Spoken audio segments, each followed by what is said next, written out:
ధార్మిక కార్మిక క్షేత్రం రాజన్న సిరిసిల్ల జిల్లా వార్తల సమాహారం ఎస్ఎస్ న్యూస్ కు స్వాగతం। ఈరోజు వార్తలు। భారతదేశంలో స్త్రీ విద్య కోసం గొప్ప దంపతులు మహాత్మా జ్యోతిరావు పూలే, సావిత్రిబాయి పూలేలు మహిళలకు పాఠశాల విద్యను సులభతరం చేసిన మొదటి వారు। సమాజానికి ఆ దంపతులు చేసిన సేవలను స్మరించుకోవాలని రాజన్న సిరిసిల్ల జిల్లా Congress party incharge K Mahender Reddy అన్నారు। ముస్తాబాద్ మండలం నామాపూర్లో ఆదర్శ ముద్రా సంక్షేమ సంఘం ఆధ్వర్యంలో మహాత్మా జ్యోతిరావు పూలే, సావిత్రిబాయి పూలే దంపతుల విగ్రహావిష్కరణ కార్యక్రమాన్ని ఏర్పాటు చేశారు। ఇటు కార్యక్రమానికి ముఖ్య అతిథిగా సిరిసిల్ల నియోజకవర్గ Congress party incharge K Mahender Reddy హాజరై ముదిరాజ్ రాష్ట్ర జిల్లా నాయకులతో కలిసి జ్యోతిరావు, సావిత్రిబాయి పూలే దంపతులను విగ్రహాలను ఆవిష్కరించారు। ఈ సందర్భంగా ఆయన మాట్లాడారు।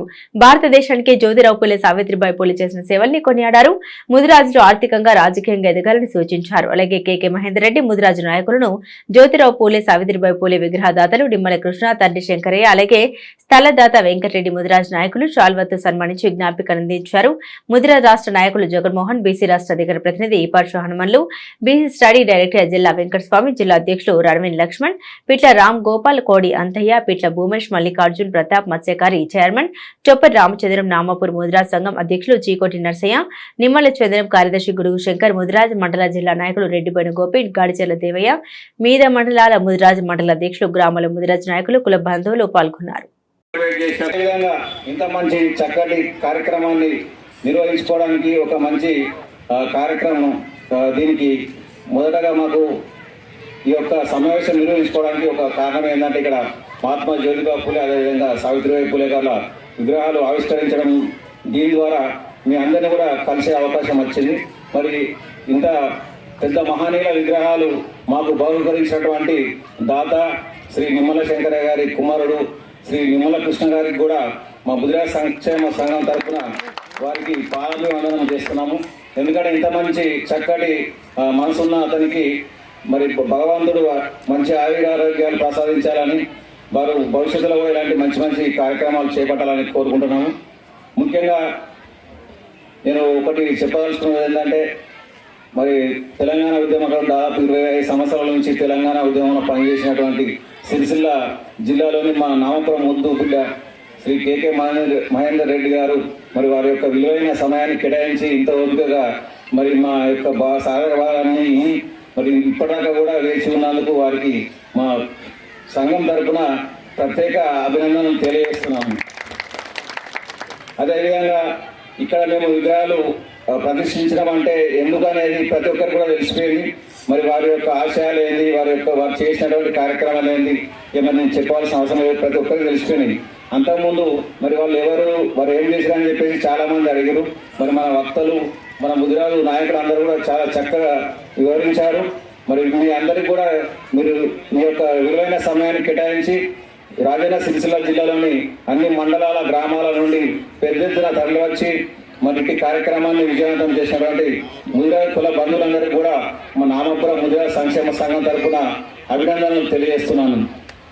ఇవాళ కొంతమంది వాళ్ళు ఇంకో పార్టీ ఉండొచ్చు, నేను ఇంకో పార్టీ ఉండొచ్చు, రేపు ఇంకో పార్టీ వస్తుంది కావచ్చు, కానీ సమాజం అనే దీన్ని విస్మరించిన రోజు ఆ సమాజంలో ఆ పార్టీలు వాటి యొక్క విశిష్టతను కోల్పోతాయి, ప్రజలు వాళ్ళ మీద విశ్లేషణ కోల్పోతారని నేను తెలియజేస్తున్నాను। ఇంతకుముందు పెద్దలు మాట్లాడుతూ చెప్పారు, ఇలా బీసీ బీ నుంచి బీసీ ఏకి రావాలని చెప్పి అనేక మంది పెద్దలు పోరాడుతున్న వాళ్ళ ఆర్థిక సామాజిక పరిస్థితులను బట్టి మనం చేర్చాలి, దీని ద్వారా మాకు ఈ హక్కును కల్పిస్తే మా బతుకులు బాగుపడతాయి అని చెప్పి తప్పకుండా ఇవాళ ఈ రాష్ట్రంలో పరిపాలిస్తుంది ప్రజా పరిపాలన।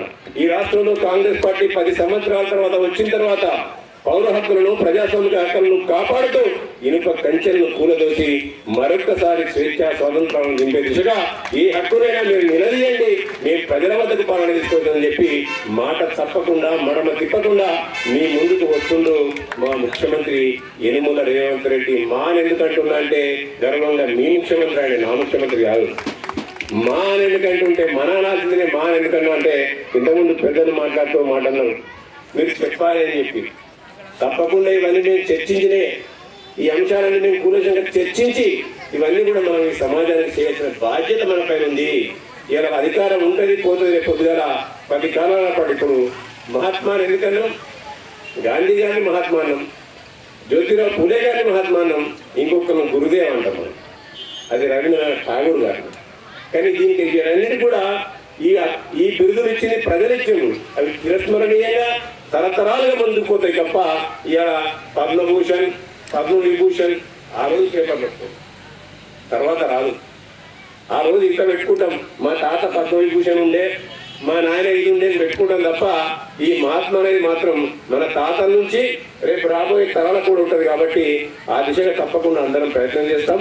ఇంతకుముందు ఏదైతే బీసీఏ గురించి చెప్పాలనేది తప్పకుండా అది నేను చెప్పాల్సిన పని లేదు. వాళ్ళ మాట ఇచ్చిన మాట నెరవేర్చే బాధ్యత మా పైన ఉంటుంది.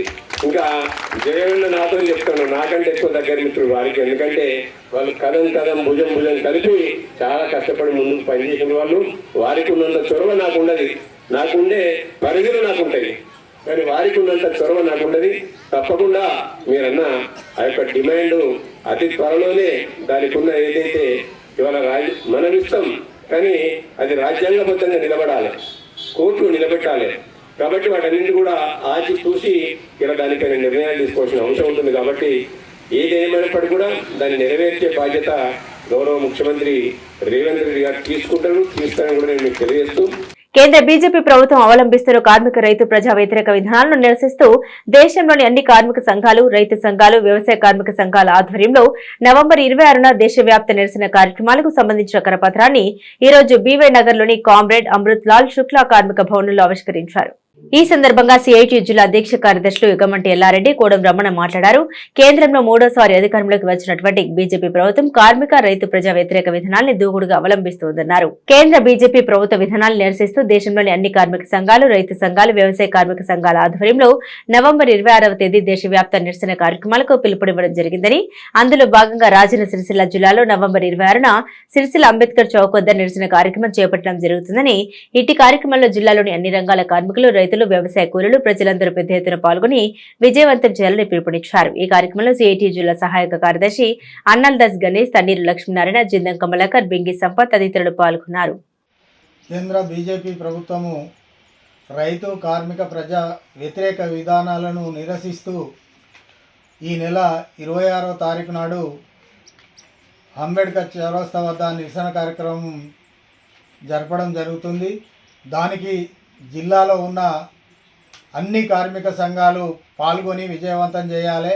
అట్లాగే జిల్లాలో ఉన్న రైతులు, రైతు కూలీలు, కార్మికులందరూ పాల్గొని విజయవంతం చేయాలని విజ్ఞప్తి చేయడం జరుగుతుంది.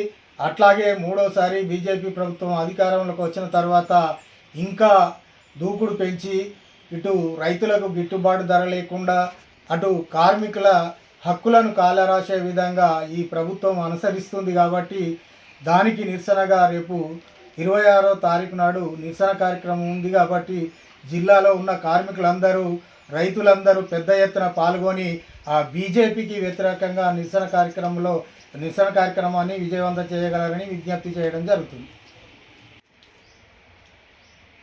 కేంద్ర బీజేపీ ప్రభుత్వం అనుసరిస్తున్నటువంటి కార్మిక రైతు ప్రజా వ్యతిరేక విధానాలకు వ్యతిరేకంగా మరి నవంబర్ 26వ తేదీన దేశంలోని అన్ని కార్మిక సంఘాలు, రైతు సంఘాలు, వ్యవసాయ కార్మిక సంఘాల ఆధ్వర్యంలో నిరసన కార్యక్రమాలకు పిలుపునివ్వడం జరిగింది. అందులో భాగంగా నవంబర్ 26వ తేదీ మంగళవారం రోజున మరి సిరిసిల్ల అంబేద్కర్ చౌరస్తా వద్ద పెద్ద ఎత్తున నిరసన కార్యక్రమం చేపట్టడం జరుగుతూ ఉంది. ఈ కార్యక్రమంలో మరి జిల్లాలోని అన్ని వర్గాల కార్మికులు, రైతులు, వ్యవసాయ కూలీలు, పేద ప్రజలందరూ కూడా పెద్ద ఎత్తున పాల్గొని మన ఈ కార్యక్రమాన్ని విజయవంతం చేయాలని చెప్పి సిఐటి రాజన్న సిరిసిల్ల జిల్లా కమిటీ పక్షాన పిలుపునివ్వడం జరుగుతూ ఉంది. ప్రధానంగా మూడవసారి కేంద్రంలో అధికారంలోకి వచ్చినటువంటి బీజేపీ ప్రభుత్వము మరి కార్మిక రైతు ప్రజా వ్యతిరేక విధానాలను దూకుడుగా అవలంబిస్తున్నటువంటి పరిస్థితి ఉంది. కార్మిక వర్గం పోరాడి సాధించుకున్నటువంటి 29 కార్మిక చట్టాలను 4 లేబర్ కోడ్లుగా కుదించి కార్మికుల హక్కులను కాలరేసే విధానాలను అవలంబిస్తూ ఉంది. మరి మళ్ళీ 12 గంటల పని విధానం కావచ్చు, కార్మిక సంఘాలు పెట్టుకునే హక్కు లేకుండా చేస్తున్నటువంటి పరిస్థితి ఉంది. అదేవిధంగా రైతులకు సంబంధించి రైతు ఉద్యమం సందర్భంగా పండించిన పంటకు గిట్టుబాటు ధరను కల్పిస్తామని చెప్పింది. ఇప్పటి వరకు అది అమలు చేయనటువంటి పరిస్థితి ఉంది. రైతులకు సంబంధించి కూడా రైతు వ్యతిరేక విధానాలను దూకుడుగా అవలంబిస్తున్నటువంటి పరిస్థితి ఉంది. అదేవిధంగా మరి పేద ప్రజలపై భారాలు మోపే విధంగా బడా కార్పొరేటు కంపెనీలకు అనుకూలంగా మరి దేశంలోని సహజ సంపదనన్నింటినీ కూడా ప్రైవేటు వ్యక్తులకు కార్పొరేట్లకు కట్టబెడుతున్నటువంటి పరిస్థితి ఉంది. ప్రభుత్వ రంగ సంస్థలన్నింటినీ కూడా ప్రైవేటీకరిస్తూ నేషనల్ మానిటైజేషన్ పైప్ లైన్ పేరుతో మరి ప్రభుత్వ రంగ సంస్థలన్నింటినీ కూడా మరి ప్రైవేటు వ్యక్తులకు కార్పొరేట్లకు దత్తం చేస్తున్నటువంటి పరిస్థితి ఉంది. మరి ఒకవైపు ఈ విధానాలు ప్రజా వ్యతిరేక విధానాలు అవలంబిస్తూనే మరోవైపు దేశంలో కులాల మధ్య మతాల మధ్య చిచ్చులు పెట్టి మరి దారి మళ్లించే ప్రజల దృష్టి మళ్లించే విధంగా ప్రయత్నాలు చేస్తూ ఉంది. కాబట్టి ఈ కేంద్ర బీజేపీ ప్రభుత్వం అనుసరిస్తున్నటువంటి కార్మిక రైతు ప్రజా వ్యతిరేక విధానాల మీద వెంటనే 18 డిమాండ్లతోని దేశంలోని అన్ని కార్మిక సంఘాలు, రైతు సంఘాల, వ్యవసాయ కూలీల సంఘాల ఆధ్వర్యంలో ఈ నిరసన కార్యక్రమాలు ప్రభుత్వానికి వ్యతిరేకంగా జరుగుతున్నాయి. కాబట్టి జిల్లాలోని కార్మిక వర్గం, అన్ని రంగాల కార్మికులు, రైతులు, వ్యవసాయ కూలీలు అందరూ కూడా పెద్ద ఎత్తున మంగళవారం రోజున జరిగే నిరసన కార్యక్రమంలో పాల్గొని మన వ్యతిరేకత ఏదైతే ఉన్నదో కేంద్ర ప్రభుత్వానికి తెలియపడంలో జరుగుతున్న ఈ కార్యక్రమంలో పాల్గొని విజయవంతం చేయాలని చెప్పి సిఐటియు రాజన్న సిరిసిల్ల జిల్లా కమిటీ పక్షాన పిలుపునివ్వడం జరుగుతూ ఉంది. రాష్ట్ర ప్రభుత్వంపై విమర్శలు మాని కేంద్రం నుండి నిధులు తీసుకొచ్చి అభివృద్ధి పరచాలని కేంద్ర సహాయ మంత్రి బండి సంజయ్కి గంభీరావుపేట మండల కాంగ్రెస్ పార్టీ అధ్యక్షుడు హమీద్ హితో పలికారు. గంభీరావుపేట మండల కాంగ్రెస్ పార్టీ కార్యాలయంలో మండల కాంగ్రెస్ పార్టీ అధ్యక్షుడు హమీద్ పత్రికా సమావేశం నిర్వహించారు. ఈ సందర్భంగా హమీద్ మాట్లాడుతూ కేంద్ర మంత్రి స్థాయిలో ఉన్న బండి సంజయ్ చౌకబారు విమర్శలు ఆపి కేంద్రం నుండి నిధులు తీసుకొచ్చి తన పార్లమెంటు నియోజకవర్గాన్ని అభివృద్ధి పరచాలని డిమాండ్ చేశారు. నిన్నటి రోజున బండి సంజయ్ గంభీరావుపేట మండల పర్యటనలో భాగంగా కాంగ్రెస్ ప్రభుత్వంపై చేసిన విమర్శల్ని తీవ్రంగా ఖండించారు. గంభీరావుపేట, మల్లారెడ్డిపేట గ్రామాల మధ్య నిర్మించిన బ్రిడ్జి నిర్మాణంలో ప్రభుత్వం వాటా 40% ఉందా లేదా, అదేవిధంగా కోరుట్లపేట గ్రామం నుండి లింగన్నపేట గ్రామం వరకు వేసిన డబుల్ రోడ్డులో రాష్ట్ర ప్రభుత్వం వాటా 40% ఉందా లేదా, బండి సంజయ్ ప్రజలకు సమాధానం చెప్పాలని తెలిపారు. అదేవిధంగా బండి సంజయ్ 6 గ్యారెంటీల గురించి ప్రస్తావిస్తే నవ్వాలో ఏడవాలో అర్థం కాని పరిస్థితి ఏర్పడిందని, గత 11 మాసాల క్రితం రాష్ట్రంలో ఏర్పడిన ప్రజాప్రభుత్వం ఇప్పటి వరకు ప్రజలకు ఇచ్చినటువంటి హామీలను నెరవేర్చుతూ ప్రజల ఆశీర్వాదంతో ముందుకెళ్తున్నటువంటి తరుణంలో జీర్ణించుకోలేని బండి సంజయ్ హామీల మీద మాట్లాడడం హాస్యాస్పదమని తెలిపారు. ఇచ్చిన హామీల్లో మొట్టమొదటిగా తెలంగాణ ఆడపడుచుల కోసం ఉచిత బస్ సౌకర్యం కల్పించిన ఘనత కాంగ్రెస్ పార్టీదని, ఇదే అదేవిధంగా కేంద్ర ప్రభుత్వం మహిళలకు అవసరమైనటువంటి గ్యాస్ ధరలు మాత్రం 1200కు పెంచితే కాంగ్రెస్ పార్టీ తెలంగాణ రాష్ట్రంలో అధికారంలోకి వచ్చాక ప్రతి ఆడపడుచుకి కేవలం 500కే గ్యాస్ సిలిండర్ ప్రభుత్వం అందిస్తోందని, అదేవిధంగా రాష్ట్రంలో ఉన్నటువంటి ప్రతి గృహానికి 200 యూనిట్ల వరకు ఉచిత విద్యుత్ అందించినటువంటి ఘనత కాంగ్రెస్ ప్రభుత్వం అన్నారు. ఇలాంటి దిగజారుడు మాటలు బండి సంజయ్ మానుకోరని హమీద్ హెచ్చరించారు. హోంశాఖ సహాయ మంత్రిగా ఉన్నటువంటి స్థానిక పార్లమెంట్ సభ్యులు బండి సంజయ్ గారు నిన్న గంభీరావుపేట మండల బ్రిడ్జికి సంబంధించినటువంటి ప్రారంభానికి రావడం జరిగింది. ఏదేమైనా అభివృద్ధి పనుల విషయంలో ఎవరు కూడా విమర్శించేటువంటి పరిస్థితి చేయబోము. ఎందుకంటే గ్రామం, మండలం, పార్లమెంట్ అభివృద్ధి కోరుకునే దిశలో ఉండేటువంటి పార్టీ మా పార్టీ. కాబట్టి కాకపోతే నిన్న ఆయన పర్యటనలో మాట్లాడినటువంటి అబద్ధాల విషయంలో ఖచ్చితంగా కాంగ్రెస్ పార్టీ మండల అధ్యక్షుడిగా మండల కాంగ్రెస్ పార్టీ పక్షంగా తీవ్రంగా ఖండిస్తూ ఉన్నాం. మరి ఆయన చెప్పినటువంటి విధంగా గంభీరావుపేట, మల్లారెడ్డిపేట మధ్యలో నిర్మించినటువంటి బ్రిడ్జికి సంబంధించిన అంశం లోపల కేంద్ర ప్రభుత్వం ద్వారా, కేంద్ర ప్రభుత్వ బడ్జెట్ ద్వారా నిర్మించమని చెప్పినారు. అది శుద్ధ తప్పు. కేంద్ర ప్రభుత్వం నుంచి మంజూరైనటువంటి నిధులు కేవలం 60% అయితే రాష్ట్ర ప్రభుత్వం నుంచి ప్రజల అవసరాల నిమిత్తం కేంద్ర ప్రభుత్వంతో సంయుక్తంగా రాష్ట్ర ప్రభుత్వం కూడా 40% దాన్ని బడ్జెట్లో పెట్టి మంజూరు చేయడం జరిగింది. అందులో బ్రిడ్జ్ నిర్మించినటువంటి వాటాలో 40% రాష్ట్ర ప్రభుత్వానిది. అదేవిధంగా కోరుట్లపేట నుంచి లింగనపేట వరకు నిర్మించినటువంటి డబుల్ రోడ్డులో కూడా రాష్ట్ర ప్రభుత్వం యొక్క 40% వాటా ఉంది. బహుశా ఆయన తెలుసుకుంటే మంచిది. ఆయనకు మేము చెప్పడం భావ్యం కాదనిపిస్తూ ఉంది. మరి ఇటువంటి అబద్ధాలు మాట్లాడి కేంద్ర ప్రభుత్వం ద్వారానే ప్రారంభించడం జరిగిందని చెప్పుకోవడం వారికి సిగ్గుచేటు. అదేవిధంగా నిన్న ఆయన మాట్లాడుతూ పత్రికా సమావేశంలో ఈ రాష్ట్రంలో కాంగ్రెస్ ప్రభుత్వం ఏర్పడిన తర్వాత అమలు చేస్తున్నటువంటి హామీలను గాలికి వదిలేసిందని ఆయన చెప్పడం జరిగింది. దీన్ని తీవ్రంగా వ్యతిరేకిస్తా ఉన్నాం. కాంగ్రెస్ పార్టీ మాట ఇచ్చిందంటే మడమ తిప్పకుండా, మాట తప్పకుండా ప్రతి ఒక్క హామీని నిలబెట్టుకోవడంలో కాంగ్రెస్ పార్టీ ముందంచులో ఉంటుంది. ఈ రాష్ట్ర ముఖ్యమంత్రులు రేవంత్ రెడ్డి గారు 11 మాసాల క్రితం ప్రమాణ స్వీకారం చేసిన నాటి నుండి ఈ రోజు వరకు కాంగ్రెస్ పార్టీ ఇచ్చినటువంటి హామీలు దాదాపుగా 1-2 మినహా మొత్తం పూర్తి చేయడం జరిగిందనే విషయాన్ని గౌరవ బండి సంజయ్ గారు తెలుసుకోవాల్సిన అవసరం ఉంది. ఇవాళ ఈ సందర్భంగా నేను మన బండి సంజయ్ గారికి చెప్తా ఉన్నాను, ఆనాడు కాంగ్రెస్ పార్టీ ఇచ్చింది మహిళలకు ఉచిత బస్సు ప్రయాణం కల్పిస్తామని చెప్పినాం. వచ్చిన వెంటనే మరుసటి రోజే మహిళలకు ఉచిత బస్సు ప్రయాణం కల్పినటువంటి ఘనత కాంగ్రెస్ పార్టీకి ఉంటుంది. మీరు నరేంద్ర మోడీ ప్రభుత్వం, కేంద్ర ప్రభుత్వం మహిళల పట్ల కర్కశంగా వివరించి ఏ విధంగానైతే 1200 రూపాయల గ్యాస్ సిలిండర్ చేసినటువంటి సందర్భాన్ని గుర్తించినటువంటి మా రాహుల్ గాంధీ గారు ఖచ్చితంగా మహిళా లోకానికి మేలు చేయాలనే ఆలోచన కొద్దీ ఆనాడు మేము హామీ ఇవ్వడం జరిగింది. కాంగ్రెస్ ప్రభుత్వం వచ్చిన తర్వాత కేవలం 500 రూపాయలకే గ్యాస్ సిలిండర్ ఇస్తామని చెప్పినాం. ఈరోజు ఆ హామీని పూర్తి చేసినాం. అదేవిధంగా గృహ అవసరాలకు 200 యూనిట్ల వరకు ఉచిత విద్యుత్ ఇస్తామని చెప్పినాం. ఈరోజు ప్రతి ఒక్క గృహానికి 200 యూనిట్ల వరకు ఉచిత విద్యుత్ ఇచ్చినటువంటి ఘనత ఈరోజు కాంగ్రెస్ పార్టీకి. అదేవిధంగా దేశ చరిత్రలో ఎక్కడ లేనటువంటి విధంగా రైతులకు ఏకకాలంలో 2 లక్షల రుణమాఫీ చేస్తామని చెప్పినాం. 2 లక్షల రుణమాఫీ చేసినటువంటి ఘనత రాష్ట్ర ముఖ్యమంత్రి రేవంత్ రెడ్డి గారికి, మంత్రివర్గానికి దక్కుతుందని తెలియజేస్తా ఉన్నాం. ఇంకా మిగిలి ఉన్నటువంటి 2-3 హామీలను ఖచ్చితంగా నిలబెట్టుకుంటాం. మేము వచ్చి 11 మాసాలే అయినాయి. గత ప్రభుత్వం చేసినటువంటి ఆర్థిక ఇబ్బందులు మనందరికీ తెలుసు. ఈ రాష్ట్రాన్ని మిగులు బడ్జెట్లో ఉన్నటువంటి రాష్ట్రాన్ని అప్పుల పాల్చేటువంటి సంగతి మీకు తెలియదా? మీకు విషయం తెలియదా? కేంద్ర ప్రభుత్వంలో బాధ్యత ఉన్నట్టు పదవిలో ఉన్నటువంటి మీరు ఇటువంటి చౌకబారు విమర్శలు చేయడం మీ స్థాయికి తగదని వాళ్ళని విమర్శిస్తూ ఉన్నారు. సరే, మా హామీల విషయంలో మీరు మాట్లాడుతూ ఉన్నారే, బండి సంజయ్ గారు నాడు మోడీ గారు మాట్లాడినటువంటి హామీల మీద వాళ్ళని విమర్శిస్తూ ఉన్నాం. ఆనాడు కేంద్రంలో బీజేపీ ప్రభుత్వం ఏర్పడిన తర్వాత ప్రతి ఏటా 2 లక్షల ప్రభుత్వ ఉద్యోగాలు ఇప్పిస్తామని చెప్పారు. ఏమైంది? ఇవాళ ప్రతి ఏటా 2 లక్షల ప్రభుత్వ ఉద్యోగాలు ఇప్పిస్తామని చెప్పిన మాట ఏమైంది నేను వాళ్ళు అడుగుతున్నాను. ఆనాడు పేద ప్రజలందరికీ కూడా జీరో ఖాతాలు తెరవండి, నేను వెంటనే ధన్ ప్రతి ఒక్క అకౌంట్లో 15 లక్షలు ఇస్తామని చెప్పినారు. ఇవాళ ఏమైందని నేను ఇవాళ అడుగుతా ఉన్నాను. ఇవాళ కేంద్ర ప్రభుత్వం ఇచ్చినట్టు ఏ ఒక్క హామీని కూడా నిలబెట్టుకుపోగా ఈరోజు నిరంకుశ పాలన నడుస్తూ ఉంది.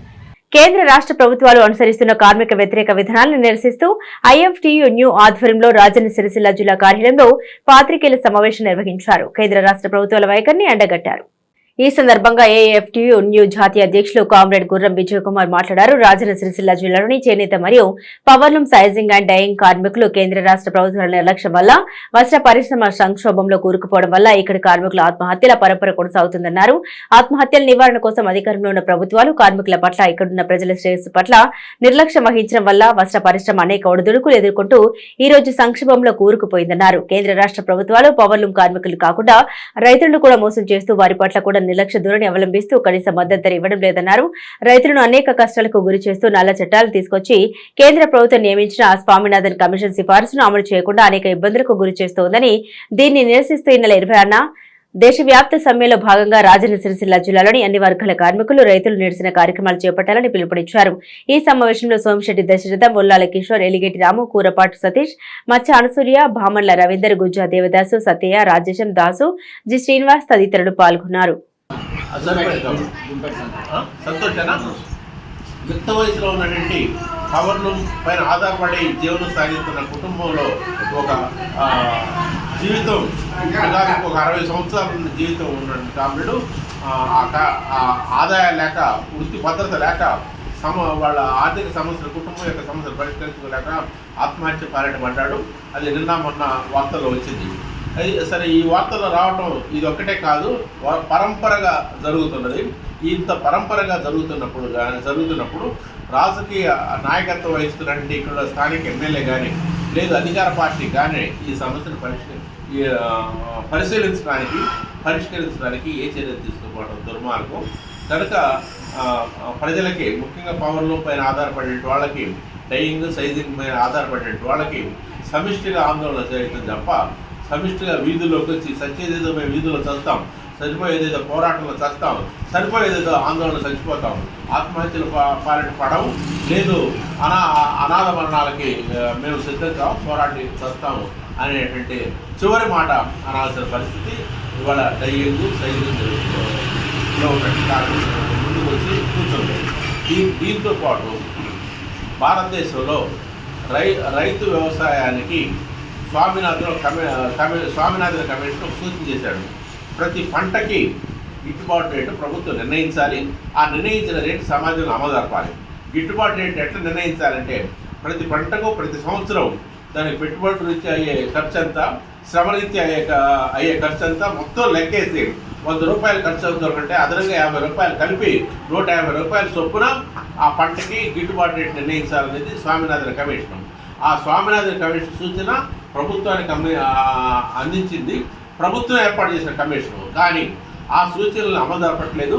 ఆ సూచనలు అమలు జరపమని రైతాంగం ఆందోళన చేస్తుంటే, రైతు సంఘాలు ఆందోళన చేస్తుంటే అది ఖాతరు చేయకుండా రైతు ఉద్యమాన్ని అణిచిపెడుతూ మరొక వైపున ఇప్పుడు దాకా రైతుకు భద్రత, వ్యవసాయానికి భద్రత కల్పించే చట్టాలను తొలగించి ఇష్టం వచ్చినట్టుగా రైతాంగం యొక్క వ్యవసాయ సంబంధించిన భూముల్ని ప్రభుత్వం సేకరించడానికి, సమీకరించడానికి కొత్త చట్టాలు తీసుకొస్తూ ప్రత్యేకమైన ఆందోళన ఢిల్లీలో సాగింది. దాని ఫలితంగా మోడీ ఆ చట్టాలను ఉపసంహరించుకోవాల్సి వచ్చింది.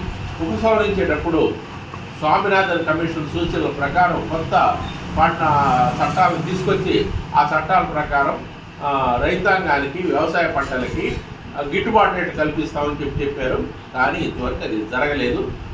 జరగనందువల్ల రేపు 26వ తేదీన రైతు సంఘాలు, కార్మిక సంఘాలు ఒక పెద్ద ఆందోళనకి దేశవ్యాప్తంగా పిలిపించి ఆందోళన కార్యక్రమంలో కూడా మా AFTU మా సంఘాలు పాల్గొంటున్నాయి. మా నిరసన తెలియజేయాలని, నిరసన తెలియజేయటమే కాదు మొత్తం సమాజానికి పాలకుల రైతు వ్యతిరేకంగా, కార్మిక వ్యతిరేకంగా, శ్రమజీవులకు వ్యతిరేకంగా, సమాజం యొక్క అవసరాలకి వ్యతిరేకంగా ఉన్నారని తెలియజెప్పాలని ఈ కార్యక్రమం తీసుకున్నాం. మేము ఈ కార్యక్రమం 26వ తేదీన నిర్వహించబోతున్నాం. అట్లానే ఈ పవర్ లూమ్ పైన ఆధారపడినటువంటి మొత్తం కార్మికుల కష్టాలు తొలగించడానికి, డైయింగ్, సైజింగ్ కార్మికుల సమస్యలు పరిష్కరించడానికి రాష్ట్ర ప్రభుత్వం కూరుకోవాలి. స్థానిక ఎమ్మెల్యే కూడా ఆ సమస్యలు పట్టించుకోవాలి. ఆ స్థానిక ఎమ్మెల్యే ఈ సమస్యలు ఒక పక్కన ఆత్మహత్యలు సిద్ధులు జరుగుతుంటే వాటిని పట్టించుకోకుండా ఆయన దేశం అంతా తిరుగుతున్నాడు. ఢిల్లీ వెళ్తున్నాడు, ఎక్కడికెక్కడో విదేశాలు పర్యటిస్తున్నాడు వెళ్తున్నాడు. ఒక ఎమ్మెల్యే ఏంటంటే ఆ ప్రజల యొక్క కష్టాలని, ఆ ప్రజల యొక్క జీవితాలని, ఆ ప్రాంతం సమస్యల్ని పరిష్కరించుకోవాలి. ఆ ప్రాంత ప్రజల్ని సంరక్షించుకోవడానికి, వృత్తులు సంరక్షించుకోవడానికి ఆయన బాధ్యత. ఆ బాధ్యత ఇక్కడ స్థానిక ఎమ్మెల్యే చేపట్టాలి, నిర్వహించాలని మేము డిమాండ్ చేస్తున్నాం. ఆ నిర్వహించి ఈ ఆత్మహత్యల్ని నిరోధించడానికి, ఆత్మహత్యలు జరగకుండా చూడటానికి, ఈ డైయింగ్, సైజింగ్లో ఉన్న కార్మికుల యొక్క జీవితాలను భద్రంగా నడుపుకోవడానికి, పవర్ లూమ్ పైన ఆధారపడే జీవితాలను భద్రంగా నడుపుకోవడానికి, పవర్ లూమ్ నిరంతరం పని జరిగేటట్లుగా ప్రభుత్వం దగ్గర నుంచి ఆత్మలు తెప్పించడానికి ఆ ఎమ్మెల్యే బాధ్యత వహించాలని, ప్రభుత్వం తగిన నిర్ణయాలు తీసుకోవాలనేది మేము డిమాండ్ చేస్తూ ఉన్నాం. సిరిసిల్లలో గత కొద్ది మాసాలుగా నెలకొన్నటువంటి వస్త్ర పరిశ్రమలోని సంక్షోభం వలన ఇక్కడి వస్త్ర పరిశ్రమపై ఆధారపడి జీవిస్తున్నటువంటి కార్మికుల ఆత్మహత్యల పరంపర కొనసాగుతున్న నేపథ్యంలో మరి AFTU ఆధ్వర్యంలో మరి సంబంధిత శాఖ మంత్రి గారిని, సంబంధిత అధికారులను త్వరలోనే కలిసి మరి ఇప్పుడున్న వస్త్ర పరిశ్రమను ఆదుకోవాలి. ఏదైతే ముఖ్యంగా కాటన్ పరిశ్రమ అయినటువంటి సైజింగ్, డైయింగ్ మరి దినదినము రోజు రోజుకు మరి సంక్షోభంలో పోతూ వాటినే నమ్ముకున్న కార్మికులు మరి జీవన పరిస్థితి అర్జన్యంగా మారుతూ ఉన్నది. వెంటనే వారికి ఉపశమనంగా ఆ పరిశ్రమకు ఆర్డర్లు ఇచ్చి కాటన్ వస్త్ర పరిశ్రమను ఆదుకోవాలని చెప్పి ప్రధానంగా మేము డిమాండ్ చేస్తూ ఉన్నాం. సిరిసిల్ల వెలమ సంక్షేమ మండలి మరియు మానేరు స్వచ్ఛంద సంస్థ ఆధ్వర్యంలో సిరిసిల్లలో ఉచిత వైద్య శిబిరాన్ని ఏర్పాటు చేశారు. ఈ రోజు సిరిసిల్ల పద్మనాయక ఏసీ ఫంక్షన్ హాల్లో హైదరాబాద్ కు చెందిన యశోద హాస్పిటల్ వారి సౌజన్యంతో ఉచిత వైద్య శిబిరాన్ని ఏర్పాటు చేశారు. ఈ శిబిరంలో బొక్కలు, క్యాన్సర్, గుండె సంబంధిత వ్యాధులకు సంబంధించినటువంటి డాక్టర్లు అందుబాటులో ఉన్నారు. అన్ని వర్గాల ప్రజలు భారీగా తరలివచ్చి ఇట్టి ఉచిత వైద్య శిబిరాన్ని సద్వినియోగం చేసుకున్నారు. కార్పొరేట్ స్థాయి వైద్యాన్ని ఇక్కడి ప్రాంత ప్రజలకు ఉచితంగా అందించాలనే ఉద్దేశంతో ఈ ఉచిత మెడికల్ హెల్త్ క్యాంపులు ఏర్పాటు చేసినట్లు వెలమ సంక్షేమ మండలి అధ్యక్షుడు చిక్కాల రామారావు, మానేరు స్వచ్ఛంద సంస్థ అధ్యక్షుడు చింటూ జి భాస్కర్ తెలిపారు. గుడ్ మార్నింగ్ అండి. నా పేరు doctor Gouda Srihari, senior consultant surgical oncologist, cancer specialist from Yashoda hospital, Somajiguda branch. Maneru స్వచ్ఛంద సంస్థ తరఫున వెలమ సంక్షేమ సంస్థ రాజన్న సిరిసిల్ల జిల్లాలో క్యాన్సర్ స్క్రీనింగ్ క్యాంప్ ఆర్గనైజ్ చేశారు. దీంట్లో రొమ్ము క్యాన్సరు, నోటి క్యాన్సరు, దవడ క్యాన్సరు, గర్భసంచి క్యాన్సరు, పెద్దపేగు క్యాన్సరు, వాటికి క్యాన్సర్కు సంబంధించిన స్క్రీనింగ్ అంటే ముందంతర క్యాన్సర్ ముందంతర పరీక్షలు నిర్వహించి క్యాన్సర్ వచ్చేదాన్ని దాన్ని అరికట్టేదానికి కొన్ని పరీక్షలు చేశారు. ఇప్పుడు ఇంకొకటి ఏంటంటే మనం క్యాన్సర్ ఏ విధంగా మనం అరికట్టవచ్చు. ఒకటి మన మెయిన్ ఇంపార్టెంట్ ఆహారపు అలవాటు, అంటే కొంచెం ఫ్యాట్ ఫ్రీ డైట్ తీసుకోవడం, ప్లస్ గ్రీన్ లీఫీ వెజిటబుల్స్, ఆకుకూరలు, కూరగాయలు ఎక్కువ తినడం, హెల్దీ లైఫ్ స్టైల్స్ అంటే వాకింగ్, ఎక్సర్సైజెస్ చేయడం, ఇవన్నీ. ప్లస్ వీటన్నిటికి మించి వయసు 39 ఇయర్స్ లేదా 35 ఇయర్స్ పైబడిన వాళ్ళు, లేదా వాళ్ళ కుటుంబంలో ఎవరైనా క్యాన్సర్తో బాధపడి ఉన్న వాళ్ళు ఆ సంబంధించిన క్యాన్సర్కి సంబంధించిన పరీక్షలు చేయించుకొని క్యాన్సర్ వచ్చేదానికి ముందే మనం తక్కువ స్టేజ్లోనే కనుక్కుంటే మనం ప్రాణాపాయంకి పడకుండా పేషెంట్ను మనం రక్షించుకునే అవకాశం. ఇప్పుడు ఫర్ ఎగ్జాంపుల్ బ్రెస్ట్ క్యాన్సర్ అనుకోండి, 35 సంవత్సరాల తర్వాత 39 సంవత్సరాల నుంచి 35 సంవత్సరాల వరకు మ్యామోగ్రామ్ తీయడము. అంటే మ్యామోగ్రామ్ ఎవరికి ఎక్కువ చేయాలి అంటే ఏమన్నా వాళ్ళ ఫ్యామిలీలో తల్లి కానీ వాళ్ళ అక్కయ్య కానీ వాళ్ళ చెల్లెలకి కానీ ఏమన్నా రొమ్ము క్యాన్సర్ అట్లా ఉంటే మ్యామోగ్రామ్ చేయడం, లేదా సంబంధించిన క్యాన్సర్ సర్జన్ కలిసి ముందే కొన్ని పరీక్షలు చేయించుకొని క్యాన్సర్ తక్కువ స్టేజ్లోనే ఎగ్జామ్ చేసేసి ముందే క్యాన్సర్ను గ్రహించి మనము ప్రాణాంత పైన బాధపడకుండా అరికట్టేదానికి అవకాశాలు. ఇంకా పేగు క్యాన్సరు, ఇంకా గర్భసంచి క్యాన్సర్ వాటికి pap smear, upper G endoscopy, colonoscopy చేసుకొని తక్కువ స్టేజ్లోనే మనం కనుక్కునేదానికి అవకాశం. పరీక్షలు చేయడం, ఇప్పుడు బ్రెస్ట్ అనుకోండి మ్యామోగ్రామ్ కానీ అల్ట్రాసౌండ్ చేయడం, ఇప్పుడు గర్భసంచి క్యాన్సర్ అనుకోండి ప్యాప్స్మియర్ చేయడం. ఇప్పుడు పేషెంట్ ఎవరైనా కానీ మోషన్లో మోషన్లో రక్తం పడ్డము, మోషన్ పోయిన తర్వాత కూడా మళ్ళీ వచ్చినట్లు అనిపించడం, అన్ఎక్స్పెక్టెడ్ వెయిట్ లాస్ అంటే బరువు తగ్గడము, ఆకలి కాకపోవడము, లేదా అన్నం తిన్న తర్వాత వాంతులు అవ్వడం, వాంతుల్లో రక్తం పడడం, వాటి పేషెంట్లకు అప్పర్ జీ ఎండోస్కోపీ, కొలనోస్కోపీ చేయడం, అట్లా చేసి పరీక్షలు చేసి క్యాన్సర్ను ముందుగానే మనం నిర్ధారణ చేసుకోవచ్చు. ఇంకా ఇప్పుడు కొత్తగా మనకు హోల్ బాడీ పెట్ స్కాన్ అని అట్లా ఏమన్నా డౌట్ ఉన్నప్పుడు పెట్ స్కాన్ చేసి ఇంకా మనకేమన్నా ఉందా అని మనమే ముందే మనం పరీక్షలు చేసి వ్యాధి నిర్ధారణ చేసుకోవాలి. అమ్మాయిల్లో మొన్నటి వరకు అమ్మాయిల్లో మనకు HPV vaccine, human papilloma virus vaccine అంటారు, HPV vaccine. Before first sexual intercourse ఇస్తే మంచిది అంటారు, కానీ 9 ఇయర్స్ లోపల ఇస్తే బెటర్ అవుట్కమ్స్ ఉంటుంది. ఇప్పుడు అమ్మాయిల్లోనే కాకుండా అబ్బాయిల్లో కూడా హెచ్పివి వ్యాక్సిన్ ఇవ్వడం వల్ల penile cancer, oral cancers, anal cancers అరికట్టే ఛాన్సెస్ ఉంటాయి. నమస్కారం. ఈరోజు వెల్మ సంక్షేమ మండలి మరియు మానేరు స్వచ్ఛంద సంస్థ హెల్త్ క్యాంపు నిర్వహించడం జరుగుతుంది. మంచి స్పందన రావడం జరిగింది. దీనికి స్పెషలైజేషన్గా ఆంకాలజీకి సంబంధించిన, క్యాన్సర్కి సంబంధించిన డాక్టర్ శ్రీహరి గారు, అదేవిధంగా బొక్కల డాక్టర్, మరి గుండె డాక్టర్ కూడా ముగ్గురు స్పెషలిస్ట్ రావడం జరిగింది. ఇవన్నీ గత వారం రోజుల నుంచి ప్రచారం చేయడం జరిగింది.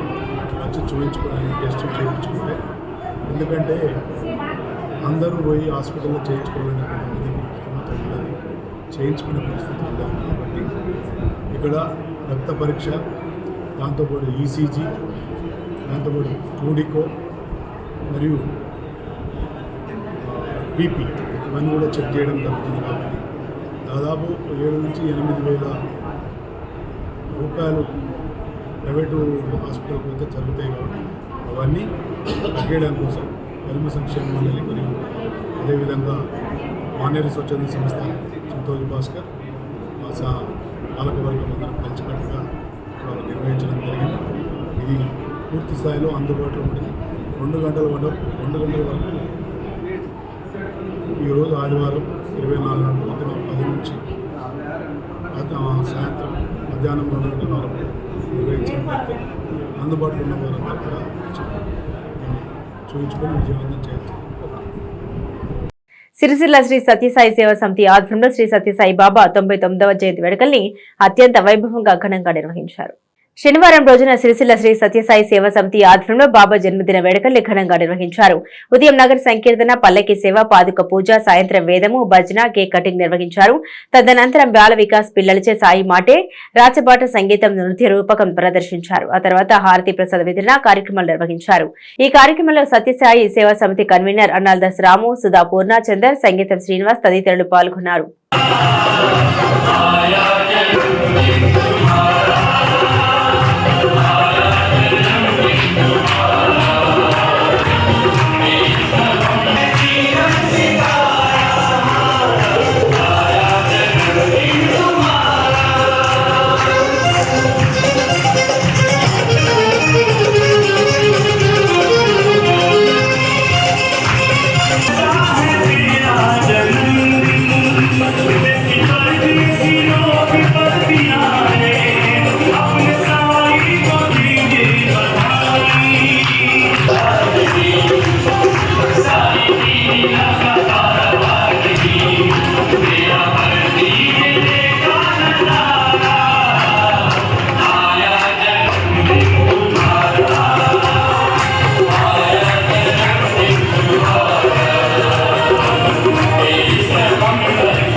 సిరిసిల్ల సాహితీ సమితి ఆధ్వర్యంలో డాక్టర్ జనపాల శంకరయ్య రచించిన బతుకమ్మ పాటల సెమినార్ కార్యక్రమం ఈ రోజు సిరిసిల్లలో జరిగింది.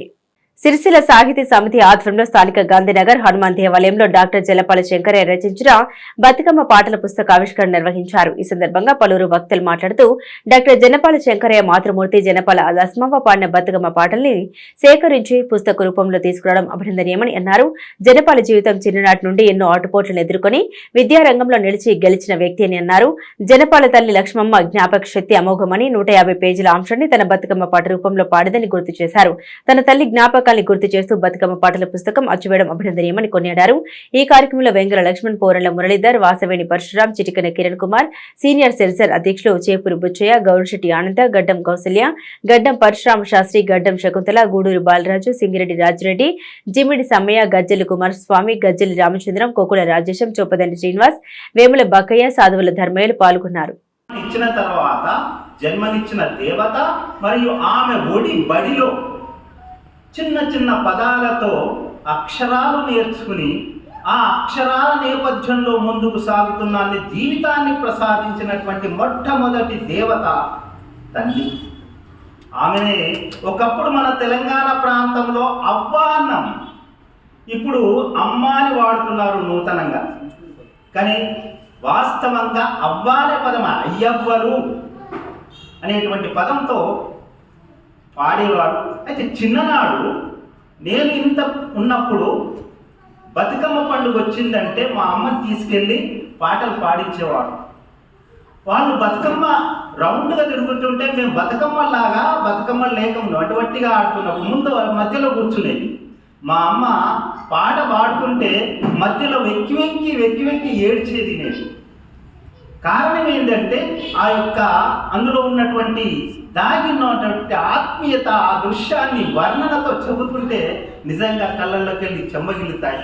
వానదేవుని పాట, శ్రీదేవి పాట, 3 పాటలకే 150 పేజీలు అనర్ఘలంగా అమోఘమైనటువంటి జ్ఞాపకశక్తి కలిగినటువంటి తల్లి మా తల్లి. నిజంగా ఆమె పాడుతూ ఉంటే నేను ఆ పాటలన్నీ కూడా సెల్లోనే నింపుకొని ఒక పుస్తకం రూపంగా తయారు చేసి 150 పేజీల వరకు తయారైన ఈ పుస్తకం గొప్పతనం అది. అందుకే చిరస్థాయిగా వారి పేరు నిలవాలనే ఉద్దేశంతో ఇక్కడ ఇచ్చాను. మా నాన్నగారి ఆశీస్సులు అందుతున్నాయని, అలాగే మా నానమ్మ గారి ఆశీస్సులు అందుతున్నట్టుగా అలా ఇస్తూ ఆమె కిరణాలు మా అమ్మ పైన సోకుతున్నట్టుగా వారి యొక్క జ్ఞాపక శక్తిలో ఏదో కొద్ది భాగం నాకు ప్రసాదించినటువంటి నేపథ్యంలో నాకు వచ్చిన అదే నేను ధన్యుణ్ణి. ఆమె కడుపులో నేను జన్మించినందుకు నేను ధన్యుణ్ణి. ఆమె పాదాలకు ఎప్పటికి కూడా ప్రణామాలు ఇడుతూ ఈ సేవలో నిమగ్నం అవుతూ ఆమె పేరు చిరస్థాయిగా నిలవాలనే ఉద్దేశంతో ఈ పుస్తకాన్ని అచ్చువేయడం జరిగింది. దీనికి ఖర్చు నిమిత్తం కాదు, ఖర్చు అయితే మస్తుగా అవుతుంది. ఆ సమస్యలు పక్కన పెట్టి మళ్ళీ మన భక్తులందరికీ, కవులందరికీ కూడా పంచాలనే ఉద్దేశంతో ఇక్కడ వచ్చినందుకు మరి ఇప్పుడు వచ్చిన మిత్రులందరికీ కూడా ఈ పుస్తకం మీకు అందుతుంది. ఆ పుస్తకాన్ని వేదిక మీద ఉన్న వాళ్ళు ఒక్కసారి ఆవిష్కరిస్తారు. ఆవిష్కరించిన తర్వాత మీ అందరికీ పంచడం జరుగుతుంది. సమాజంలో అనేకమైనటువంటి అఘాయిత్యాలు కానీ విలువలు పోవడం కానీ ఇవన్నీ జరుగుతున్నాయి. నేను అనే అహం కానీ పెరుగుతుంది. కాబట్టి మరి నేను అనే కంటే ఒక మహాద్భుతమైనటువంటి సైన్స్ ప్రకారం ఒక శక్తి ఉంది అని తెలుసుకొని అదే దైవంగా భావించడం అనేది తప్పు కాదు. కాబట్టి మనిషి యొక్క అహం పోతున్నప్పుడు అందుకే మరి ఈ మానవ సంబంధాలు మెరుగుపడతాయి, విలువలు మెరుగుపడతాయి. ఇంకా ఈ పుస్తకం వెళ్తే మా అవ్వ పాడిన సద్దుల బతుకమ్మ పాటలు జానపద సాహిత్యంలో ముచ్చటగా 3 పాటలు 1వ భాగం అని చెప్పారు డాక్టర్ జనపాల శంకరయ్య గారు. ఎందుకంటే అసలు జానపద పరిశోధకులు. మనకు ఉస్మానియా యూనివర్సిటీ వెళ్ళినప్పుడు, ఉస్మానియా యూనివర్సిటీ మనం చూసినప్పుడు చరిత్రలో డాక్టర్ బిరుదురాజు రామారాజు గారు కనబడతారు. ఇప్పుడున్నటువంటి మరి చాలా మా వెలమల సింహన లాంటి వాళ్ళు ఉన్నారు. అయినప్పటికీ కూడా నేదురూరి గంగాధరం ఇట్లాంటి జానపద పరిశోధకులు ఉన్నారు. దాంట్లో మన సిరిసిల్ల ప్రాంతం నుండి, ఉమ్మడి కరీంనగర్ నుండి కూడా మన డాక్టర్ జనపాల శంకరయ్య గారు కనబడతారు. ఎందుకంటే కొందరు చనిపోయినప్పటికీ కూడా దామోదరరావు మనకు ఆయన బి దామోదరరావు గూడెం ఉండే ఆయన చనిపోయారు, కరీంనగర్ సెటిల్ అయిపోయారు. మరి నిజంగా మనం బతుకున్నప్పుడు ఈయన చూస్తున్నాం డాక్టర్ జనపాల శంకరయ్యను. ఎందుకంటే లంబాడీలా కేసు అయితే ఆయనకు సంబంధం లేని విషయం పైన కూడా పరిశోధన చేశారు. ఆయన ఆ లంబాడీ భాష నేర్చుకొని మారుమూల వీర్నపల్లి ఆ ప్రాంతంలో లంబాడీల జీవన స్థితిగతులు మరి అదేవిధంగా వాళ్ళని పరిశోధన చేసి, అదే కాకుండా మొత్తం ఏపీ, తెలంగాణ అన్ని మారుమూల ప్రాంతాలకు వెళ్ళి లంబాడీల పైన పరిశోధన చేసి మరి భారతదేశంలోనే లంబాడీల పైన మరి గేయ పరిశోధకుడిగా వారి జీవన పరిస్థితులను పరిశోధించిన వాడిగా గొప్ప పేరు తెచ్చుకున్నాడు డాక్టర్ జనపాల శంకరయ్య గారు. అలాగే ఆయన వాస్తవంగా ప్రొఫెసర్గా వెళ్ళేది ఉస్మానియా యూనివర్సిటీలో, కాకతీయ యూనివర్సిటీలో ఉండాల్సింది. ఎందుకంటే కానీ అక్కడ రాజకీయాల గురించి తెలియంది కాదు. మరి అయినప్పటికీ కూడా జాతీయ ఉత్తమ ఉపాధ్యాయుడిగా కూడా వారు అవార్డు అందుకున్నారు. అలాగే వారు తెలుగు లంబాడీల గేయ సాహిత్యం పిహెచ్డి చేశారు. కరీంనగర్ జిల్లా లంబాడీల ఆచార్య పైన ఎంపీలు చేశారు. ఆచార్య దేవోభవ శతకం రాశారు. గురువు యొక్క గొప్పతనం చెప్తూ ఆయన శతకం రాశారు. అది చాలా భ్రమణ పరిశోధన ఉస్మానియా యూనివర్సిటీలో, అంటే వివిధ విశ్వవిద్యాలయాల్లో కూడా ఈ రచనలపైన పరిశోధన జరిగినాయి. ఇప్పుడు ఉన్నటువంటి మనకు కోటి ఉమెన్స్, అంటే మనం ఉమెన్స్ యూనివర్సిటీ అనేది ఒకటి ఉంది. ఎందుకంటే ఇప్పుడు చాకలి ఐలమ్మ యూనివర్సిటీ అని పేరు పెట్టారు. రాష్ట్ర ముఖ్యమంత్రి రేవంత్ రెడ్డి సొంత నియోజకవర్గంలోని కొండారెడ్డిపల్లికి చెందిన మాజీ సర్పంచ్ సాయిరెడ్డి ఆత్మహత్య చేసుకోగా ఆయనకు ఘన నివాళులర్పిస్తూ రాజన్న సిరిసిల్ల జిల్లా తాజా మాజీ సర్పంచ్ల జేఏసీ ఆధ్వర్యంలో కొవ్వొత్తుల ప్రదర్శన చేపట్టారు. శనివారం సిరిసిల్ల అంబేద్కర్ చౌరస్తా వద్ద ఆయన చిత్రపటానికి పూలమాలలు సమర్పించి కొవ్వొత్తులతో నివాళులర్పించారు. ఈ సందర్భంగా తాజా మాజీ సర్పంచుల ఫోరం జిల్లా అధ్యక్షుడు అక్కనపల్లి కరుణాకర్ మరియు ప్రధాన కార్యదర్శి దమ్ అంజయ్య మాట్లాడారు. ముఖ్యమంత్రి రేవంత్ రెడ్డి తమ్ముడు తిరుపతి రెడ్డి అలచకల వల్లే మాజీ సర్పంచ్ సాయిరెడ్డి ఆత్మహత్య చేసుకున్నాడని, ఇలాంటి ఘటనలు రాష్ట్రంలో పునరావృతం కాకుండా చర్యలు చేపట్టాలని డిమాండ్ చేశారు. సర్పంచ్లకు రావాల్సిన పెండింగ్ బకాయిల్ని వెంటనే చెల్లించి మాజీ సర్పంచ్లు ఆత్మహత్యల పాలు కాకుండా రాష్ట్ర ప్రభుత్వం కాపాడాలని వారు కోరారు. ఈ కార్యక్రమంలో జిల్లా అధ్యక్షుడు అక్కనపల్లి కరుణాకర్, ప్రధాన కార్యదర్శి దుమ్ము అంజయ్య, గౌరవ సలహాదారులు చాకలి రమేష్, భోజో మల్లేశం, కోశాధికారి వెన్నమనేని వంశకృష్ణ, కార్యదర్శులు గున్నాల లక్ష్మణ్, సంయుక్త కార్యదర్శి సిరికొండ శ్రీనివాస్, కార్యవర్గ సభ్యులు Rajuri Rajesh, Ravi Nayak, Manthena Santosh, social media convenor Arya Mahender, Kendra Gangadhar, Santosh తదితరులు పాల్గొన్నారు. రాష్ట్ర ముఖ్యమంత్రి వర్యులు రేవంత్ రెడ్డి గారి స్వగ్రామమైన కొండారెడ్డిపల్లె మాజీ సర్పంచ్ సాయిరెడ్డి గారు నిన్న ఆత్మహత్య చేసుకోవడం జరిగింది. ఆయన ఆత్మకు మంచి కలగాలని మా సర్పంచుల రాజన్న జిల్లా జేసీ తరఫున శ్రద్ధాంజలి ఘటిస్తూ, ఇంకో సర్పంచ్ ఆత్మహత్య కాకుండా ఈ ప్రభుత్వం సర్పంచులు ఆదుకోవాలని మా రాజన్న జిల్లా జేసీ కమిటీ తరఫున రాష్ట్ర ప్రభుత్వానికి, ముఖ్యమంత్రి గారికి మేము వినియోగిస్తున్నాం. మాజీ సర్పంచ్ కొండారెడ్డిపల్లి గ్రామం, మరి స్వయంగా రాష్ట్ర ముఖ్యమంత్రి గ్రామానికి చెందినటువంటి మాజీ సర్పంచ్ గారు మరి సాయిరెడ్డి గారు రాష్ట్ర ముఖ్యమంత్రి వారి యొక్క తమ్ముల యొక్క అరాచకాల వల్ల మరి ఆత్మహత్య చేసుకుంటారని చెప్పేసి కూడా వారు వాంగ్మూలం కూడా ఇవ్వడం జరిగింది. వారి యొక్క ఉత్తరం రాసి మరి నా యొక్క ఆత్మహత్యకు కారణం రాష్ట్ర ముఖ్యమంత్రి యొక్క తమ్ముళ్ళే అని చెప్పేసి కూడా వారు ఒక ఉత్తరం కూడా రాసి పోస్ట్ చేయడం జరిగింది.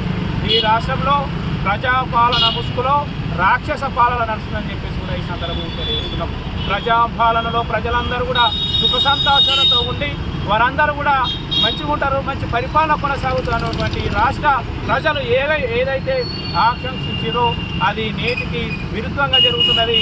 ఈ రాష్ట్రంలో ప్రజాపాలన ముసుగులో రాక్షస పాలన నడుస్తున్నది, దోపిడీ పాలన నడుస్తున్నది, అణచివేత పాలన నడుస్తున్నది, నియంత్రిత పాలన నడుస్తున్నది. ఇవంతవి కూడా కారణం ఏంటంటే అక్కడ ఉన్నటువంటి మాజీ సర్పంచ్ గారు మరి వారి యొక్క ఇంటి శ్రమకు సంబంధించినటువంటి తవ్వ విషయం ఏదైతుందో మరి అధికార బలంతో వీళ్ళు వారిని ఇబ్బంది పెట్టడం వల్ల, మానసిక క్షోభకు గురి చేయడం వల్ల, వీరి యొక్క అధికారాన్ని చేత అంచివేయడం వల్ల ఇలా వారు చనిపోవడం జరిగింది. కాబట్టి వారికి ఈ యువతులతో రాజన్న సిరిసిల్ల జిల్లాలో తాజా మాజీ సర్పంచుల ఆధ్వర్యంలో అంబేద్కర్ చౌరస్తా నుంచి గాంధీ వరకు యువతులతో నివాళులు అర్పిస్తూ ర్యాలీ చేయడం జరిగింది. మరొకసారి వారి యొక్క కుటుంబానికి మరి ప్రగాఢ సానుభూతి తెలియజేస్తూ వారికి నివాళులు అర్పిస్తున్నాం రాజన్న సిరిసిల్ల జిల్లా తరఫున. కేంద్ర రాష్ట్ర ప్రభుత్వాలు బీడీ పరిశ్రమను సంక్షోభంలోకి నెట్టేస్తున్నారని, తద్వారా బీడీ కార్మికులు వారి హక్కులు, సంక్షేమ పథకాలు కోల్పోతున్నారని ఏఐటీయూసీ రాష్ట్ర ప్రధాన కార్యదర్శి ఎస్ బాలరాజు అన్నారు. ఈ రోజు సిరిసిల్లలో బీడీ కార్మిక సంఘం ఏఐటీయూసీ ఆధ్వర్యంలో 2వ మహాసభ నిర్వహించారు. మొదటగా సిరిసిల్ల అంబేద్కర్ చౌరస్తా నుండి కార్మికుల భారీ ర్యాలీ నిర్వహించారు. అనంతరం కార్మిక భవనంలో సమావేశం జరిగింది. ఈ సమావేశానికి ముఖ్య అతిథిగా ఏఐటీయూసీ రాష్ట్ర ప్రధాన కార్యదర్శి బాలరాజు హాజరయ్యారు. ఈ సందర్భంగా ఆయన మాట్లాడారు. కేంద్ర ప్రభుత్వం కార్మిక వ్యతిరేక విధానాల వల్ల ఈ రోజు బీడీ కట్టలపై నిండుగా డేంజర్ గుర్తులు వేయాల్సి వస్తుందని, బీడీ ఆకు కొనడం, బీడీ కట్టల అమ్మకంపై జీఎస్టీని పెంచి అనేక రకాల నిషేధాలు పెట్టడం మూలంగా కొంతమేరకు ఉపాధిని కార్మికులు కోల్పోయి పనిలేని పరిస్థితి ఏర్పడిందన్నారు. అనేక విధాలుగా బీడీ కార్మికులు, ప్యాకర్స్, బీడీ టెక్ ఆధారాలు, గుమస్తాలు, చీకర్స్, బట్టి వాళ్ల తదితరులు ఎదుర్కొంటున్న సమస్యల గురించి కేంద్ర రాష్ట్ర ప్రభుత్వాలు కార్మికులకు ఇచ్చిన హామీలు అమలు చేయాలని డిమాండ్ చేశారు. బీడీ కార్మికులకు కనీస వేతనం జీవోను అమలు చేయాలని డిమాండ్ చేశారు. బీడీ కార్మికుల ఖాతాలు కూలీ డబ్బులు వేసే విధానం నిలిపివేసి పాత పద్ధతి ప్రకారం కార్మికులకు నేరుగా నగదు పంపిణీ చేయాలని డిమాండ్ చేశారు. అర్హులైన బీడీ కార్మికులందరికీ ఇల్లు ఇవ్వాలని, స్థలం ఉండి ఇంటి నిర్మాణానికి 10 లక్షల ఆర్థిక సహాయం అందించాలని బాలరాజు డిమాండ్ చేశారు. ఈ కార్యక్రమంలో సిపిఐ జిల్లా కార్యదర్శి గుంటి వేణు, బీడీ ఫెడరేషన్ రాష్ట్ర అధ్యక్షుడు భోగ గోవర్ధన్, ప్రధాన కార్యదర్శి సుతారి రాములు, ఏఐటీసీ జిల్లా ప్రధాన కార్యదర్శి కడారి రాములు, అజ్జు వేణు తదితరులు పాల్గొన్నారు. మనకు 5 సంవత్సరాల సర్వీస్ పూర్తి చేసినటువంటి వాళ్లకు గ్రాడ్యుయేట్ వస్తుంది, కానీ ఆ గ్రాడ్యుయేట్ని బీడీ కార్మికులకు రావడం లేదు. అదేవిధంగా చూస్తే పెన్షన్ విషయంలో కూడా పెన్షన్ కూడా ఉంది. ఆ పెన్షన్ కూడా తీసుకోవడానికి అనేక రకాల ఇబ్బందులు పడుతున్నటువంటి పరిస్థితి ఉంది. దాని యజమాన్యాలే మరి దాని సామరస్యంగా ఈ యొక్క బీడీ కార్మికులు 8 రోజులు పనిచేసిన తర్వాత వాళ్ళకి రావాల్సినటువంటి బెనిఫిట్స్ను మర్యాదపూర్వకంగా ఇవ్వాల్సినటువంటి అవసరం ఉంటుంది. అవి ఇవ్వాలని, అదే సందర్భంలో చూస్తే మనం పనిచేస్తున్నాం, కానీ పనిచేస్తున్నప్పుడు ప్రభుత్వం ఒక చట్టం వచ్చింది, అది ఇప్పుడు కాదు, 78లో చట్టం వచ్చింది, అది ప్రధానమంత్రి ఆవాస్ యోజన స్కీమ్ అని. బీడీ కార్మికులకు సపరేట్గా ఇల్లు కట్టియాలని ఉంది. కానీ ఈ యొక్క ప్రభుత్వాలలో అవి చిత్తశుద్ధి లేదు. ఇప్పుడు మనల్ని మా డిమాండ్ పెడుతున్నారు, స్థలం ఉన్న 10 లక్షల రూపాయలు అప్పి కాదు. ఈ రాష్ట్ర ప్రభుత్వమే చెప్తుంది స్థలం ఉంటే 5 లక్షలు ఉచితంగా ఇస్తామని. అలాంటి పరిస్థితుల్లో మరి ప్రభుత్వాలు ఈ యొక్క కార్మికులు ఎదుర్కొంటున్నటువంటి సమస్యలను పరిష్కారం చేయడంలో ఉండాలి. వీళ్ళందరినీ కూడా కనీస వేతనాలు చెల్లించాలని చెప్పి డిమాండ్ చేస్తున్నాం. కనీస వేతనం కూడా చెప్తున్నాం కదా, కనీసం 2 పూట్ల తిండి తినడానికి సరిపోయేటువంటి జీతం కూడా వస్తున్నటువంటి పరిస్థితి బీడీ కార్మికులకు లేదు. అదేవిధంగా మరి కార్మికులు చనిపోతారు, వేరే రంగాలలో పనిచేసినప్పుడు కార్మికులు చనిపోతే ఆ కార్మికులు చావు ఖర్చులు 30,000 రూపాయలు ఇస్తారు. మీకు తెలుసో తెలియదు, సివిల్ సప్లై సమానీయులు ఈ రాష్ట్రంలో పనిచేస్తున్నారు. ఆ యూనియన్ కూడా ఏఐటీలతే ఏ కార్మికుడైనా చనిపోయిన గంటలోపే సమాచారం ఇస్తాము, సమాచారం ఇచ్చిన గంట లోపల సాగు ఖర్చులకు డబ్బులు ఇస్తున్నటువంటి పరిస్థితి. ఈ విధంగా గుర్తింపు కార్డులు ఇచ్చింది పనిచేస్తున్నట్టు. నేను కూడా బీడీ పరిశ్రమలో పనిచేస్తున్నటువంటి వాళ్ళు కూడా గుర్తింపు కార్డులు ఇవ్వాలని చెప్పేసి ప్రభుత్వాలను డిమాండ్ చేస్తున్నాం. ఈ ప్రభుత్వాలు తర్వాత యజమాన్యాలు వాళ్ళు ఇద్దరు ఒకే రకమైనటువంటి తోడుకు చెందినటువంటి వాళ్ళు కార్మికుల సమస్యల్ని పరిష్కారం చేయాలని చిత్తశుద్ధి ఉంటే ఉన్నటువంటి చట్టాలను తప్పనిసరిగా అమలు చేయాలి. అమలు చేసే దమ్ము ఈ యొక్క ప్రభుత్వాలకు లేదు. అదేవిధంగా కార్మిక శాఖ ఉంది. ఆ కార్మిక శాఖ ఎప్పుడో చెవులు లేవు, కన్నులు లేవు, అది అసలు పనిచేస్తుందో లేదో తెలియదు. వాటిని కూడా నిర్వీర్యం చేసినటువంటి పరిస్థితి ఈ కోడల వల్ల వచ్చింది. కాబట్టి తప్పనిసరిగా మనం పోరాటాలు ఉద్యమాలు చేయాలి. పోరాటాలు ఉద్యమాల ద్వారానే బీడీ కార్మికుల సమస్యలు పరిష్కారం అవుతాయి. ఆ పరిష్కారం అయ్యేంత వరకు కూడా యజమాన్యాలతోటి అదేవిధంగా మనం పోరాటాలు ఉద్యమాలు చేస్తే ఏఐటీసీగా మీ వెంబడి మీ పోరాటాలలో పాల్పంచుకుంటుంది.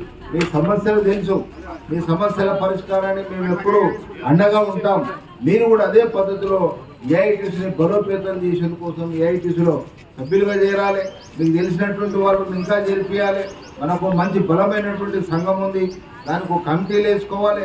కనీసం నెలకు 2 నెలలకు 3 నెలలకు ఒకసారన్నా వాళ్ళ చెవులు తుప్పుపట్టిపోయిన యజమాన్యాలకు ఠేకేదారులకు వాళ్ళ చెవులలో తుప్పులు తెలిసేసి ఉద్దేశంతో పెద్ద ఎత్తున కూడా గట్టిగా నినాదాలు, ధర్నాలు, ప్రదర్శనల ద్వారా వాళ్ళ చెవులలో పట్టినటువంటిది వదిలించాల్సినటువంటి అవసరం ఉన్నది. కాబట్టి తప్పనిసరిగా ఏఐటీసీ మీ పోరాటాలలో ఉద్యమాలలో పాల్పంచుకుంటుంది. పోరాటాలు చేయకుండా సమస్యలు పరిష్కారం కావు. కాబట్టి మీ సమస్యల పరిష్కారం కోసం మీరు అందరూ కూడా కలిసి రావాలి. ఆ విధంగా ఏఐటీసీ కూడా మీ పోరాటాలకు పూర్తి మద్దతు ఇస్తుందని చెప్పి తెలియజేస్తున్నాం. నాయకులతో కలవాలి, మన సంఘం నాయకులతో మాట్లాడాలి. ఈ బీడీకి సంబంధించిన పిఎఫ్ విషయంలో, నాన్ పిఎఫ్ విషయంలో, ఇంతకుముందు చెప్పినట్టుగా ఈఎస్ఐ విషయంలో, ఇతరత్ర హక్కుల కోసం ఏదైతుందో ఆ హక్కులు కావాలంటే సంఘం కావాలి. హక్కుల కోసం పోరాడాలంటే సంఘం కావాలి. సంఘం అంటే మీరు ఇంత సభ్యత్వం తీసుకోవాలి. ఇవాళ ఇంతకుముందు మన సంబంధం చెప్తున్నట్టుగా ఏంటంటే మన జిల్లాలో 150,000 మంది బీడీ కార్మికులు ఉన్నారు. రాజన్న సిరిసిల్ల జిల్లాలో 150,000 మంది బీడీ కార్మికులు ఉన్నారు. ఆ బీడీ కార్మికులందరూ కూడా మన సంఘంలో సభ్యత్వం కావాలి. ఆ బీడీ కార్మికులందరూ కూడా మన సంఘంలో నిర్మాణం చేయాలి. అందుకే వాళ్ళు ఇస్తున్నటువంటి చందాలతోటే, వాళ్ళు ఇస్తున్నటువంటి సభ్యత్వంతో మన సంఘం నడిచేటువంటి పరిస్థితికి రావాల్సినటువంటి అవసరం ఉంది. ఆ విధంగా ఈ బీడీ మహాసభ అటుదిగ్గా ఆలోచన చేయాలి. ఈ బీడీ మహాసభ బలమైన నిర్మాణం కోసం, బలమైన హక్కుల కోసం, యజమాన్యానికి వ్యతిరేకంగా, యజమాన్య దోపిడికి వ్యతిరేకంగా ఇవాళ పోరాటం చేయడం మూలంగానే మీకు ఒక విశ్వాసాన్ని, ఒక నమ్మికను, ఒక ఆలోచన కలిగించేటువంటి పరిస్థితి వస్తుంది. కాబట్టి ఇవాళ రేపు కానీ రేపు భవిష్యత్తులో కానీ తీసుకునేటువంటి కార్యక్రమాలన్నీ కూడా మీరు ఎక్కడైనా బీడీ సంఘం కార్యక్రమాలు ఉండే విధిగా రావాలి. బీడీ సమస్యలు ఉన్నాయి, బీడీల కొంత సంబంధించిన సమావేశం పెట్టుకుందామంటే వచ్చేటువంటి పరిస్థితి కనిపించాలి. ఆ వచ్చి మీరు అనేక సమస్యలు డిస్కస్ చేయాలి. ఎక్కడైనా వేతనం తక్కువ ఇస్తుందా మాట్లాడాలి. అట్లాగే ఏమన్నా ఈఎస్ఐ కన్నా లేదా మాట్లాడాలి. ఎక్కడ అనారోగ్యాలకు గురవుతున్నారు. ఎందుకంటే బీడీ కార్మికులు చాలా మంది తంబాకు వడక క్యాన్సర్, టీబీ, ఇతరత్ర రోగాలతో వల్ల ఇబ్బందులు పడుతున్నటువంటి పరిస్థితుల్లో ఆ రోగాల నుంచి, ఇబ్బందుల నుంచి, సమస్యల నుంచి బయటపడాలనుకున్నప్పుడు సంఘమే మనల్ని కాపాడుతుంది, సంఘమే మనల్ని ప్రశ్నిస్తుంది. సంఘం లేకుంటే మీ హక్కులు హరించబడతాయి. సంఘం లేకుంటే మీకు వచ్చేటువంటి సమస్యలు పెరుగుతుంటాయి. సంఘం లేకపోతే రేపు భవిష్యత్తులో యజమాన్యాల కింద నలిగిపోవచ్చినటువంటి పరిస్థితి ఉంటుంది. కాబట్టి ఈ సంఘంలో మనం బలోపేతం చేసుకోవాలి. చేసుకోవాలి, ఈ సంఘాన్ని మనం నిర్మాణం చేసుకోవాలి. ఈ సంఘాన్ని నడిపించేటువంటి శక్తి మీకున్నది, ఈ సంఘాన్ని కాపాడుకోవాల్సిన బాధ్యత కూడా మీ పైన ఉన్నది. ఈ సంఘాన్ని నిరంతరంగా ఒక రకంగా కాపాడుకోవాలనుకున్నప్పుడు సంఘము, ఐక్యత, బలము ఇవే మనల్ని కాపాడతాయి. కాబట్టి రేపు భవిష్యత్తు దృష్టిలో పెట్టుకొని ఈ మహాసభ కూడా కొన్ని ఆ యొక్క బీడీ కార్మికుల సమస్యల కోసం అనేక నిర్ణయాలు చేసి ఆ విధమైన పోరాటాల కోసం పోతుందని ఆశిస్తూ ఈ అవకాశం ఇచ్చినందుకు అధ్యక్షుల వారికి మీరు ధన్యవాదాలు. ఈ వార్తలు ఇంతటితో సమాప్తం. తిరిగి ప్రసారమయ్యే SS న్యూస్ లో కలుసుకుందాం. అంతవరకు సెలవు. నమస్కారం.